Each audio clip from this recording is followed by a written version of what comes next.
अस्सलाम वालेकुम स्टूडेंट्स, जैसे कि आप देख सकते हैं आज हम कवर करने जा रहे हैं 9th क्लास में यूनिट नंबर 13 है मैथ की बुक में, और उसके शॉर्ट क्वेश्चंस कवर करेंगे। और सबसे पहले बोर्ड की वेटेज के मुताबिक बोर्ड में से इसमें से एक शॉर्ट आता है, इसमें 5 to 6 शॉर्ट हैं और उन शॉर्ट्स के कुछ कॉन्सेप्ट्स हैं। अगर आप उन कॉन्सेप्ट्स को क्लियर कर लेते हैं तो आप इजीली ये शॉर्ट्स अटैम्प्ट कर सकते हैं। तो सबसे पहले आइए, एक्सरसाइज 13.1 है, इसका क्वेश्चन नंबर 3 है जो बोर्ड में एज अ शॉर्ट आ सकता है और आ चुका है। और सबसे पहले इस शॉर्ट को करने से पहले इसका कॉन्सेप्ट आपने क्लियर करना है। तो वन बाय वन मैं तमाम शॉर्ट्स को समझाने से पहले उनके कॉन्सेप्ट आपको क्लियर करूंगा, तो वो कॉन्सेप्ट अपने माइंड में रखें। तो आप कोई भी शॉर्ट बोर्ड में अगर वो इस जो मैं शॉर्ट करवा रहा हूँ इससे रिलेटेड कोई भी शॉर्ट देंगे तो आप इजीली कर सकते हैं। तो स्टूडेंट्स 13.1 क्वेश्चन नंबर 3 करने से पहले उससे रिलेटेड कुछ कॉन्सेप्ट्स हैं, ये अपने माइंड में रखने हैं। स्टूडेंट्स आप सब जैसे कि जानते हैं एक ट्राइंगल है। How many elements in a triangle? आपके ज़हन में बहुत से स्टूडेंट्स के माइंड में होगा, बहुत से स्टूडेंट्स को नहीं पता, तो मैं बता देता हूं। एक ट्राइंगल के टोटल 6 एलिमेंट होते हैं, उसमें 3 साइड्स होती हैं। साइड्स के नाम A B, B C and C A. Angle A, angle B और एंगल सी। ट्राइंगल की साइड्स होती हैं 3 और उसमें 3 ही एंगल होते हैं, तो इसलिए टोटल एलिमेंट होते हैं किसी भी ट्राइंगल के अंदर 6। ठीक है, तो ये आप सबको पता होना चाहिए। और ट्राइंगल की साइड्स के ऊपर जो साइन आता है वो लाइन सेगमेंट का आता है। ठीक है, लाइन सेगमेंट। अब इधर से एक एमसीक्यूज भी आ सकता है, ये 10 चैप्टर में भी आपने कवर किया होगा। लाइन सेगमेंट, लाइन और रे। Line segment, 2 and point. ये चीज़ आपसे पेपर में एमसीक्यूज में बोर्ड में बहुत दफ़ा पूछ चुके हैं कि लाइन सेगमेंट के कितने एंड पॉइंट होते हैं। Line, no end point. और स्टूडेंट इसी तरह से रे, 1 एंड पॉइंट। तो ये चीज़ें थोड़ी सी रिकॉल कर लें, आपको ये माइंड में होनी चाहिए। ठीक है, तो एक ट्राइंगल के अंदर 6 एलिमेंट होते हैं, उसमें 3 साइड्स होती हैं और 3 एंगल्स होते हैं। और आगे आपको ये मैंने बता दिया कि लाइन सेगमेंट का साइन ट्राइंगल की साइड्स की, यानी कि ट्राइंगल की जो साइड्स होती हैं वो लाइन सेगमेंट होती हैं और लाइन सेगमेंट के 2 एंड पॉइंट होते हैं। ये चीज़ आपको क्लियर है, तो थोड़ा आगे चलते हैं। अब स्टूडेंट्स आपने मुझे ये चीज़ बतानी है कि मैं आपसे साइड्स, एक साइड का नाम लूँगा और आपसे ये पूछूंगा इसके ऑपोजिट एंगल कौन सा है। एक साइड का नाम लूँगा और आपसे ये पूछूंगा इसके ऑपोजिट एंगल कौन सा है। तो सबसे पहले बात करते हैं साइड ए बी की। साइड ए बी की। ए बी साइड के ऑपोजिट एंगल कौन सा है? तो ट्राइंगल पे देखें, साइड ए बी, इसके ऑपोजिट एंगल सी है। साइड बी सी, इसके ऑपोजिट एंगल ए है। साइड ए सी, इसके ऑपोजिट एंगल बी है। यानी कि आपको ये पता होना चाहिए कि ट्राइंगल की साइड के ऑपोजिट एंगल और एंगल के ऑपोजिट साइड्स। अब मैं एंगल्स की बात करूंगा, नाम एंगल का लूंगा, आपने साइड्स बतानी है। साइड एंगल ए, इसके opposite side B C, sides का नाम बी सी होगा। एंगल बी, इसके opposite side A C, angle C. तो आप लोगों को अगर ये चीज़ एज अ ट्रिक भी याद रखनी है तो मैं बता देता हूं। अगर मैं आपसे पूछ रहा हूं साइड का नाम ए बी, ट्राइंगल का नाम क्या? A B C. अगर मैं आपसे पूछ रहा हूं, साइड्स का नाम ले रहा हूं और आपसे एंगल के बारे में पूछ रहा हूं कि ऑपोजिट एंगल कौन सा है, एक साइड के ऑपोजिट एंगल, साइड का नाम है ए बी, तो इसमें सी मिसिंग है तो ऑपोजिट एंगल सी है। इस तरह अगर मैं साइड का नाम ले रहा हूं बी सी, तो कौन सा वर्ड मिसिंग है ट्राइंगल में? ए, तो ऑपोजिट एंगल क्या होगा? ए। वैसे आप देख भी सकते हैं, वैसे आपसे अगर कोई पूछे तो आप वैसे भी बता सकते हैं ट्राइंगल को देखे बगैर। वो कैसे? अगर मैं नाम लेता हूं साइड ए सी मैंने नाम लिया तो वर्ड कौन सा मिसिंग था? बी। तो देखें ए सी के ऑपोजिट एंगल कौन सा है? बी। ठीक है, इसी तरह से अगर मैं एंगल का नाम लेता हूं, आपसे एंगल के बारे में कहता हूं और आपसे ये कहता हूं कि मुझे साइड्स के बारे में बताएं और एंगल गिवन है, तो आप कैसे बताएंगे? एंगल ए, तो ट्राइंगल का नाम ए बी सी है। अगर एंगल ए बोल रहा हूं तो वर्ड मिसिंग है बी सी, तो बी सी ऑपोजिट साइड है इसकी, आप देख भी सकते हैं। इसी तरह से मैं अगर वर्ड बोल रहा हूं सी, एंगल का नाम बोल रहा हूं सी, तो इसके ऑपोजिट साइड कौन सी है? A B. और इसी तरह से मैं अगर एंगल बी बोल रहा हूं तो इसकी ऑपोजिट साइड कौन सी है?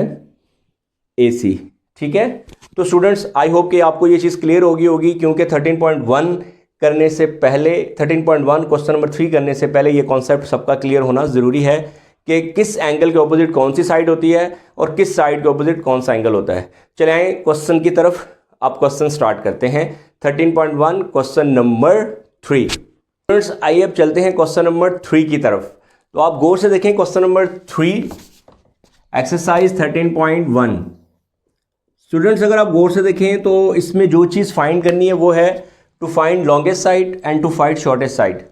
आपने साइड फाइंड करनी है लॉन्गेस्ट और शॉर्टेस्ट, आपको एंगल्स गिवन है, यानी कि आपको क्या गिवन है, एंगल्स गिवन है। स्टूडेंट्स सबसे पहले आपने एक फिगर बनानी है, फिगर में एक ट्राइंगल बनानी है आपने। ट्राइंगल का नाम रखना है ए बी एंड सी। आपको एंगल गिवन है, एंगल गिवन है बी 70 डिग्री और सी गिवन है आपके पास 45 डिग्री। स्टूडेंट सबसे पहले ये चीज़ जो आप लोगों ने करनी है वो क्या करना है, वो ये करना है कि आपने थर्ड एंगल फाइंड करना है। ठीक है, सबसे पहले ये काम कर लें। तो 1 बाय 1 में सब स्टेप आपके क्लियर कर दूंगा। Measure angle A plus measure angle B plus measure angle C, ये होता है 180 डिग्री। ए और बी की वैल्यू, ए की वैल्यू करनी है, मेजर एंगल ए 70 डिग्री और plus 45 degree is equal to 180 degree. तो मेजर एंगल ए कितना आएगा, प्लस ये आपके पास 70 और 45 115 और 180 डिग्री। तो मेजर एंगल ए की जो वैल्यू आपके पास आएगी 180 डिग्री और माइनस 115 डिग्री जी, ये आ जाएगा आपके पास 65 डिग्री। मेजर एंगल ए आपके पास आ जाएगा 65 डिग्री। ठीक है, अब आपने फाइंड कर लिया major angle A.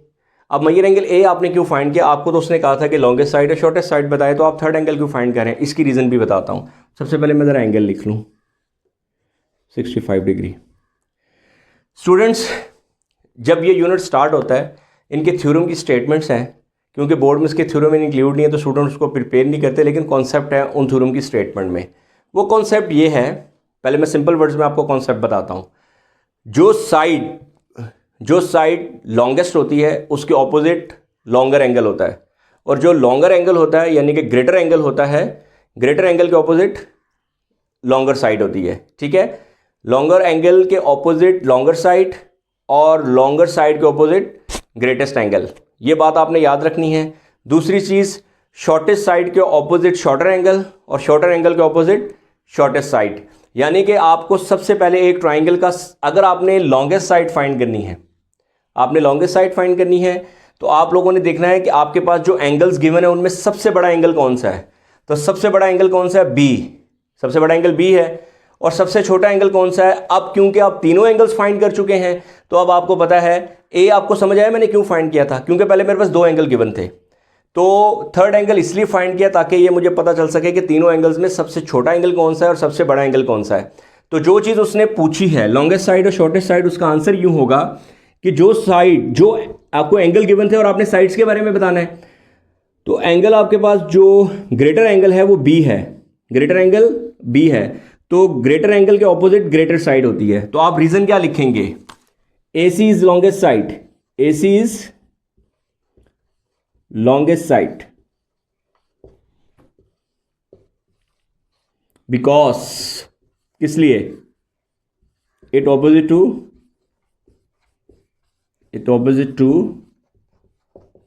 Greater angle,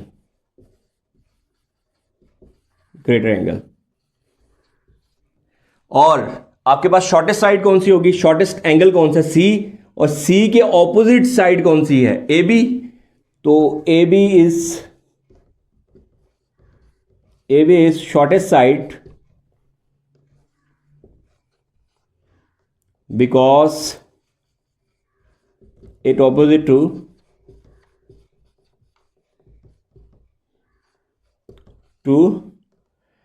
because opposite smaller angle.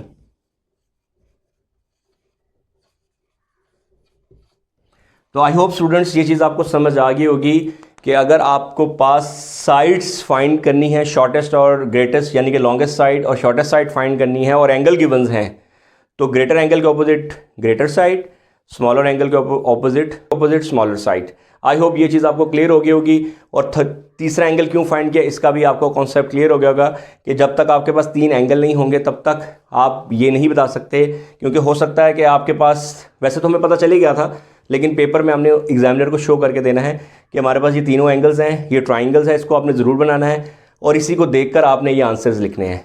ये अगर आप इस तरह से क्वेश्चन को अटैम्प्ट करते हैं तो आई होप कि आपको फुल मार्क्स मिलेंगे। कॉन्सेप्ट बहुत सिंपल है, एक ट्राइंगल, उसमें आपको ये पता होना चाहिए कि एंगल के ऑपोजिट साइड्स कौन सी हैं, साइड के ऑपोजिट एंगल कौन सा है, और उसके बाद सेकंड कॉन्सेप्ट जो इसमें यूज़ हुआ है कि ग्रेटर एंगल के ऑपोजिट ग्रेटर साइड होती है और ग्रेटर साइड के ऑपोजिट ग्रेटर एंगल होता है। मे भी हो सकता है कि इसी कॉन्सेप्ट को लेकर बोर्ड वाले इस साल आपको साइड्स दे दें और आपसे एंगल के बारे में पूछें।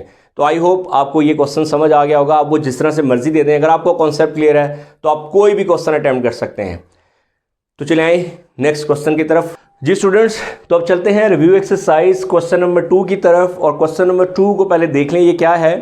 वो ये पूछ रहा है कि what will be angle for the shortest distance from the point outside the line. आपने ये बताना है कि एक पॉइंट आउटसाइड द लाइन है और वो ये पूछ रहा है आपसे कि कौन सा एंगल शॉर्टेस्ट होगा अगर एक पॉइंट आउटसाइड द लाइन हो। तो चलाएं इस कॉन्सेप्ट को पहले क्लियर करते हैं। स्टूडेंट्स ये देखें, ये एक पॉइंट है और ये एक लाइन है, ठीक है। इस पॉइंट का नाम ओ रख लें और ये आउटसाइड दी लाइन है, लाइन के दोनों एंड पर एरो होते हैं। आपने यहाँ से एक डिस्टेंस है इस लाइन तक, उसका नाम रख दें ओ ए, और एक डिस्टेंस यहाँ से लेकर यहाँ तक ले लें।